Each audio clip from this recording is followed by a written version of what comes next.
Hotep, Habari Gani. This is your brother Krmta-Truth, my Atahuti Amen.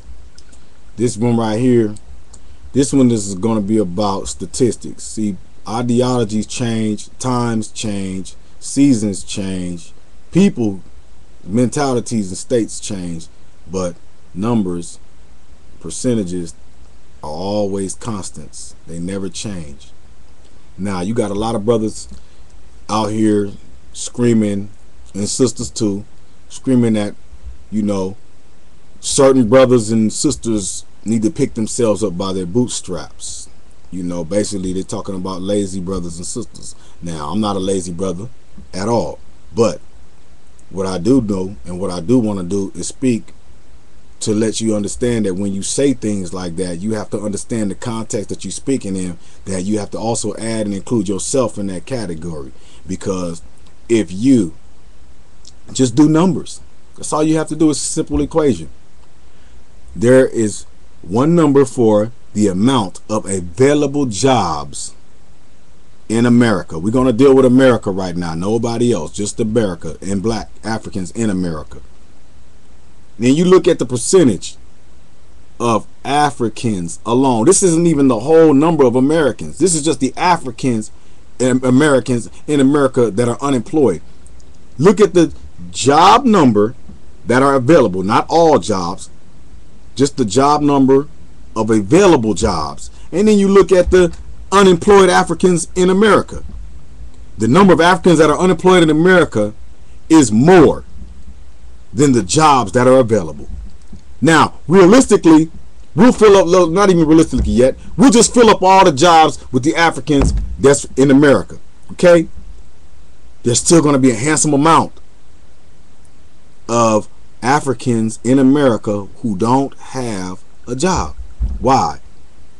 Because there will never be enough jobs in any capitalistic society for unemployed. So the scapegoat cannot be the unemployment, because in reality, the jobs that are available are not going to go all to African Americans.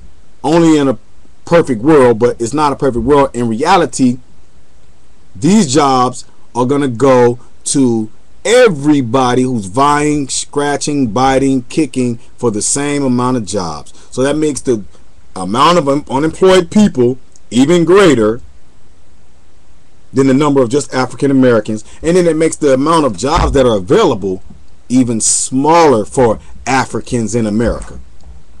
So how can those brothers and sisters pick themselves up off their bootstraps when the brothers and sisters who do have a job in this little area, yes, I'm talking about you brothers and sisters who are working, who are so-called pulling yourselves up by your bootstraps, if you going before someone who is not from your ethnicity, your racial background, if it's not important, why do you always have to fill out that in any documentation when you're dealing with the government or the state or any type of legal type papers or anything? You have to put what you are.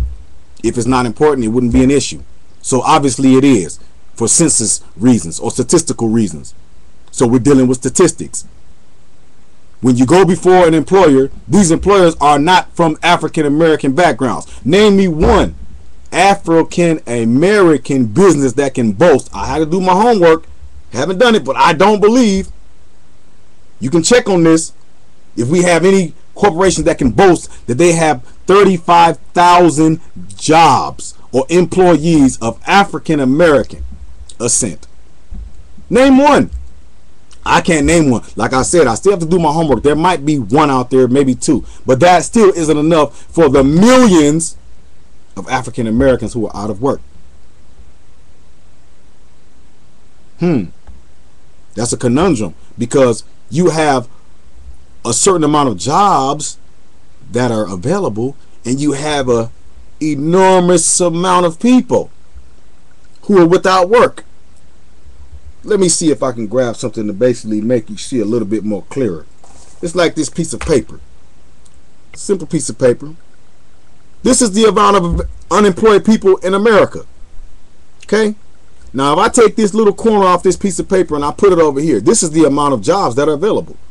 If you do statistics, you'll see that I am not overreacting. It's all you have to do. And you'll see that I am not overreacting or overstating the statistics. Then you still are left with this minus the little corner of people who don't have jobs. Now, where are these people going to get a job? Why, they're always the scapegoat. They talk about welfare when a loan is the same thing as a welfare. You could be a millionaire and take out a loan and you get praised for it. But welfare is what? A loan. That's all a loan is. Welfare. It's just a highly, articulated word for welfare. Loan. Come on, man. Where's it coming from? The money's coming from taxpayers. They say it's the bankers who own it, but the bankers don't get money unless the taxpayers enter their money into their banking system. $13 trillion in debt and counting. 18th in education, first in incarceration, but we claiming we the richest nation. People are not dealing with numbers. They're dealing with ideologies. They're dealing with old concepts. They're things that people are pushing on them, propaganda, but they're not dealing with facts as they are. The facts are there will never be enough jobs available for people, and the facts are that the rich people who do have the jobs are going to make the poor people who don't have the jobs the scapegoat. Now me, I get up and go to work 4 o'clock every day. I am an iron worker. I have so many certificates to get a job, but why do I not keep consistent work? Because of this. That's why. Because I'm not socially acceptable. Because I won't take this off. I won't take this off. I won't take this off. I won't start talking in a different tone or matter, even though I am highly articulate and I can do every job under the sun. There's nothing too hard. What do you have that anybody else doesn't have? The same 2 eyes, fingers, feet. What special do you have? Nothing. Anyone can do your job. So your job is never secured. Only thing you have is the knowledge. You got to understand what I am means. When they say I am is internally accessible memory, which means what? That's all you really are anyway. You're just your consciousness. There's nothing special about you. Your flesh has done nothing special. It's your internal accessible memory that separates you from the rest.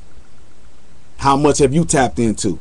But anyways, I'm going to stick to my point. My point is that how can you claim that you pulled yourself up by your jock straps when people who are from outside of your comfort zone, and you have to go outside of your comfort zone to keep maintain your comfortability within your comfort zone?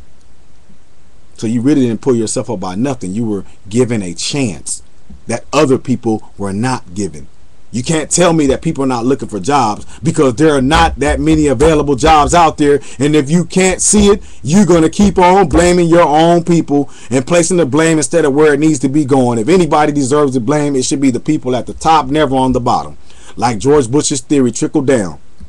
You don't never start cleaning at the bottom. Why? Because as you're going up and you're cleaning, you're going to be knocking dirt down on the bottom. You start at the top if you want to clean, and you work your way back down to the bottom. So when you get to the bottom, there is no dirt at the top falling down. You'll get to the bottom where all the dirt has fell down, and you can clean up the bottom, and then the whole house and everything will be clean. But until then, we're going to point fingers at where it's not supposed to be pointed at.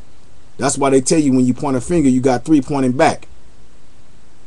But I don't see folk creating the conditions or having or being the reason for why we are 18th in education. I don't see poor folk being the reason why we're first in incarceration. I don't see poor folk being the reason why we're $13.1 trillion in debt. And that's just our import exporting. That has nothing to do with the national debt. It's actually somewhere towards $40 trillion. $1 trillion is an unpayable debt. While we running around here talking about who is upper class, lower, middle class, if we all got social security numbers, which means that we all incur, or the surety of the debt incurred by the nation, how can we have an upper, middle, lower class when we all owe $13.1 trillion? Case in point, a scenario. Say there was an explosion or unforeseeable catastrophe, and let's say a Out of 350 so-called million Americans, 349 million die. Do you know who the rest of the world is going to be looking at for their $13.1 trillion or the $40 trillion that we actually owe? They're going to be looking at that 1 million Americans who are left over. And yes, you owe the whole pot. Each one of us. If it goes down to one last man, if I'm the only person left in America, I'm going to owe whoever the Americans owe $13 trillion. And why don't you Americans ask yourselves this question? If you pay your taxes, you go to work every day, and you so smart, and you know all this business sense and all these numerical equations and stuff. You've been to colleges and got all these degrees and letters in front of your name and behind your names. How come you don't know who you owe? Why are you not privy to that information? And why isn't it not made mass-wide information? Because if you have a social security number and you're paying into a debt and you're paying your taxes when you go to stores, then you should be allowed to know who you're paying your taxes to. And you know your taxes also only goes to pay off the taxes for the deficit. It does not pay off the deficit. The deficit can never be paid. So why do we think we have money when we don't? If the person, think of this, if you in America as an American citizen knows that America has no love for you, why? Because if you don't pay your bill, they'll turn your water off, they'll turn your gas off, they'll turn your lights off, they'll put you out of your house and evict you, they'll repossess your automobile or your mobile home or whatever it is that you buy. How is it that you expect somebody who is outside of America that you owe money to be more lenient than you or than your own people in your nation? Your own brothers and sisters. It's supposed to be a family. That's why America is supposed to be a family separate from other nations. So how do you expect someone who you owe this money to, that is a foreign element or entity, to treat you with any more compassion than you treat yourselves? Doesn't make sense. Now, if these people were to call in the debt, where would we go? We don't have any allies. Africans Americans don't even look back to Africa. So where are they going to go and be comfortable?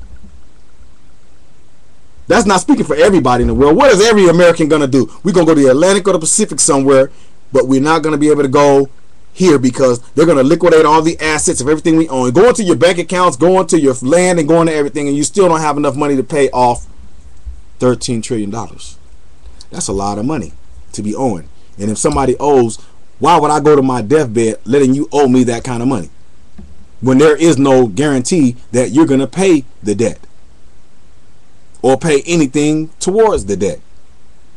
This is Amen. I'm just being real. Stop blaming poor people for what the rich people have done. Stop, brothers and sisters, blaming each other when you cannot create the conditions that make this economy the way it is. This economy can't help itself. These brilliant, brightest minds cannot create jobs or enough jobs to help themselves or you. But you're steady blaming somebody who has no position to create a job. You're blaming someone who has no power in a system that has all the power to create jobs. Stop it. It's ignorant.